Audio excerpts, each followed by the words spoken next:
Bonjour chers tous, comment est-ce que vous allez? Jacques Cyril. J'espère que le week-end s'est bien passé et chacun de vous, selon sa confession religieuse, a eu à implorer véritablement le divin.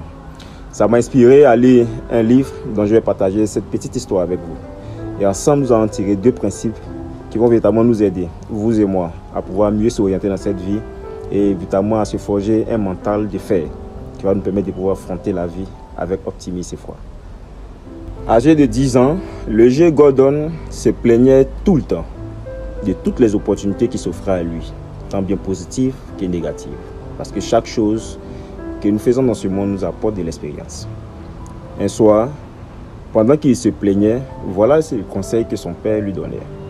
Les cyniques n'apportent rien, les sceptiques n'y créent rien et les incrédules n'accomplissent rien. Influencé par l'attitude de son père, le jeune Gordon a appris à aborder la vie avec foi et optimisme. De là, nous allons tirer deux principes qui sont véritablement très essentiels. Tout à l'heure. Premier principe à aborder.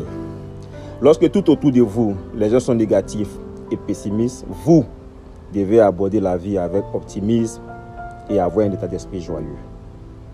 On nous bombarde partout, un peu partout, des messages assez diffamatoires, des critiques, des médisances de toutes sortes.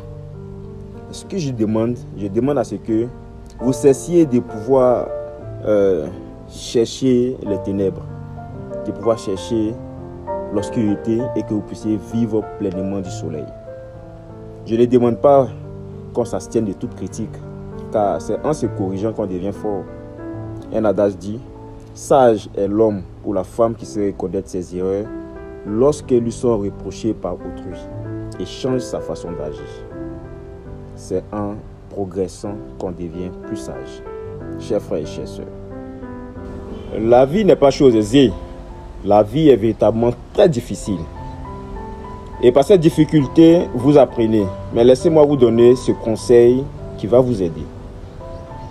Ne désespérez jamais. N'abandonnez pas.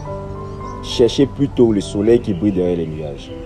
Des occasions finiront par se présenter à vous. Ne permettez pas aux prophètes de malheur ou encore aux personnes qui n'ont pas les mêmes visions que vous de mettre en péril votre potentiel et votre témoignage.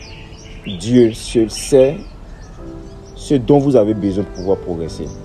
Et c'est avec le travail, la dévotion, le charisme que vous allez mettre dans la recherche du bien-être que vous allez l'obtenir. Deuxième chose à retenir. Laissez-moi vous donner quelque chose qui pourra vous aider.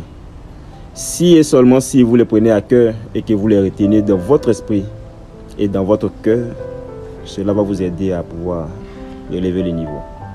Gardez toujours la bonne humeur dans n'importe quelle situation qui s'impose à vous. Gardez l'optimisme. C'est cet optimisme-là qui va vous permettre de pouvoir avancer dans cette vie. Regardez tout autour de vous et admirez la bonté de la nature. Soyez reconnaissants aux personnes qui sont tout autour de vous. Et gardez votre témoignage du divin, de Dieu, selon votre confession religieuse. Cela pourra vous aider. Je parlerai de ce deuxième point plus tard, mais laissez-moi vous dire quelque chose. Au lieu de pouvoir vous apaisantir sur vos difficultés et vos problèmes, laissez un esprit de gratitude vous guider et vous apporter les bénédictions. D'ici la semaine prochaine, nous allons parler de ça. Merci et bonne journée à vous. Je suis Jacques Cyril, votre frère.